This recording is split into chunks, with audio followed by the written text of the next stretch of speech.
mewahnya hidayah itu seperti itu.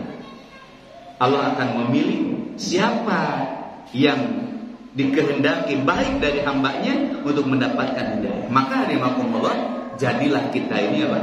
Sebagai wasilah penyampai hidayah dari Allah Subhanahu wa taala. Jadi tugas kita itu hanya menjadi wasilah saja. Ya.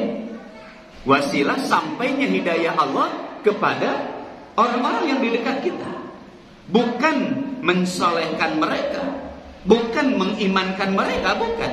Kita hanya jadi wasilah saja. Dan betapa istimewanya, betapa mewahnya ya, balasan yang Allah berikan kepada kita kalau dengan nasihat kita, dengan pengajaran kita, gitu ya, dengan ajakan kita, kemudian ada orang yang mau mengikuti kebenaran itu. Ya, dalam arti Allah memberikan hidayah kepadanya. Ini ada kisah dari ini peristiwa perang Khaybar, Yauma Khaybar. Ketika itu Rasulullah SAW menyampaikan, ya, bahwa la'utiyanna rayah rajulan yaftahullah ala yadayhi. Ketika perang Khaybar itu Rasul menyampaikan berita gembira, panji ini akan saya berikan kepada seseorang yang akan membawa kemenangan. Perang Khaybar. Maka kemudian para sahabat itu ramai, ya, berbicara kepada Tuhan, mudah-mudahan saya nih yang kepilih, gitu ya. Tapi ternyata tidak diberikan oleh Rasul kepada mereka. Padahal di sana banyak berkumpul para sahabat yang besar. Ada Abu Bakar, ada Ali, ada Utsman, ada Umar dan kibaru sahabat. Ya. Qamu yarjuna lidzalika ayyum yu'ta. Mereka berdiri berharap, ya, bahwa panji itu diberikan oleh Rasul kepadanya. Kemudian ya, faghadaw wa kullu yarju ayyu'ta. Tibalah pagi-pagi sesuai dengan yang dijanjikan oleh Rasulullah, ya, berkumpul lagi mereka berharap mereka yang akan diberikan panji. Tiba-tiba Rasulullah SAW bertanya, "Aina Ali? Ali kemana?" Katanya tidak ada. Jadi pas saat itu sahabat Ali tidak hadir sholat subuh. Ya, "Aina Ali?" Dicari kan, nggak ada. Faqil, ada yang tahu, yushtaki ainahu. Ya Rasulullah sakit mata katanya, sahabatan. Jadi sedang sakit mata sehingga tidak ke masjid. Fa amara bidu'aya lahu. Maka Rasul menyuruh, ya, salah seorang sahabat untuk menjemput sahabat. Dan jemput penting begitu, ya. Lalu setelah sahabat Ali itu berada di hadapan Rasulullah, fa basaqo fi ainaihi fa bara'a makana. Setelah berada di hadapan sahabat Ali, ya, sahabat Ali berada di hadapan Rasulullah, oleh Rasul diciduhan. Kada boleh nyiduhan. Beda air ludah Rasul dengan kita, ya, gitu. Tiba-tiba ada orang datang kepada kita, misalkan minta berobat, ya, ini Rasul juga mengobati Ali diciduhan, sebut cidu. Babasok, kemudian diludahi Rasul dengan ruqyah. Ruqyah itu kan dengan ludah. Kalau Rasul itu meruqyah itu ya kalau luka atau apa gitu, termasuk sakit mata, itu Rasul suka menempelkan jarinya, jempolnya ke dalam langit-langit. Ya, itu kan ada liur yang nempel, ya. Kemudian ditempelkan ke tanah baru di Bismillahirrahmanirrahim, ya, begitu. Nah, itu harus ya yang bersih, gitu ya. Itulah yang disebut dengan sacidul metu sausak nyata. Hatta ka'annahu lam yakun bi syai'. Langsung hilang. Seperti tidak pernah terjadi apa-apa gitu. Waktu saat itu juga langsung sembuh. Inilah mukjizat Rasulullah SAW. Tapi jangan coba-coba ya ngebarangku cinta.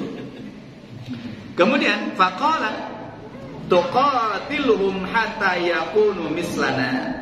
Sahabat Ali ketika sudah menerima panji itu bertanya kepada Rasul, nuqatiluhum, ya Rasulullah, apakah kita hancurkan mereka, binasakan mereka, bunuh mereka semua supaya mereka beriman seperti kita. Faqala, ya, ala rislika, tenang. Ala rislika itu mahlan, tenang.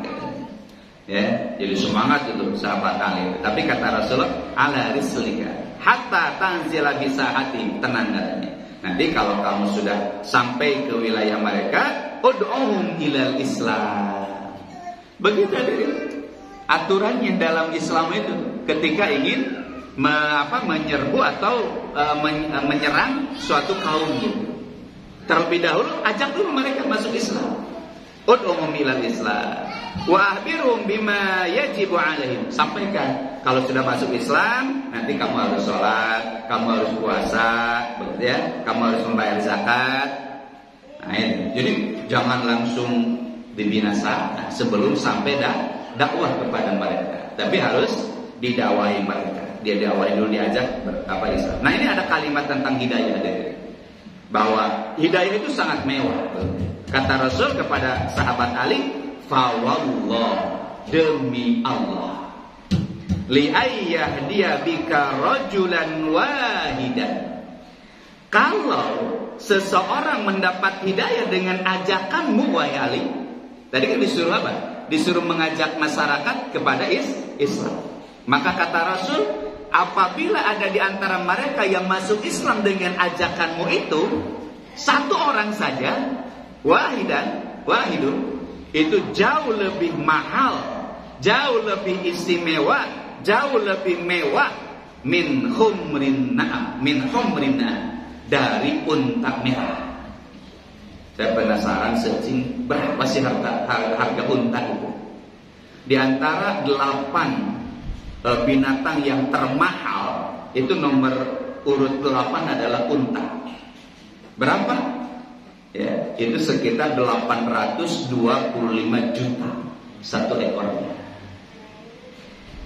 Ya, 825 juta satu. Kata Rasul, engkau menyampaikan kebaikan, kemudian dengan perantaraan kamu itu ada orang yang berbuat kebaikan, itu jauh lebih mahal, jauh lebih mewah dari kamu mendapatkan 1 ekor unta.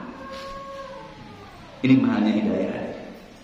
Kalau kita mengajarkan kepada anak kita, ya, satu kebaikan tentang akidah, tentang ibadah, kemudian mereka menjadi anak yang soleh, maka pahalanya sangat luar biasa.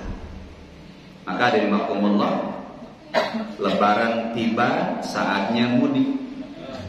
Jangan lupa bawa oleh-oleh. Punya anak harus dididik agar kelak menjadi anak soleh. Begitu ya. Jadi kita itu ya cuma mendidik saja. Adapun nanti anak kita menjadi anak yang soleh, anak yang taat, anak yang baik, itu adalah anugerah dari Allah Subhanahu wa Ta'ala. Tugas kita hanya apa?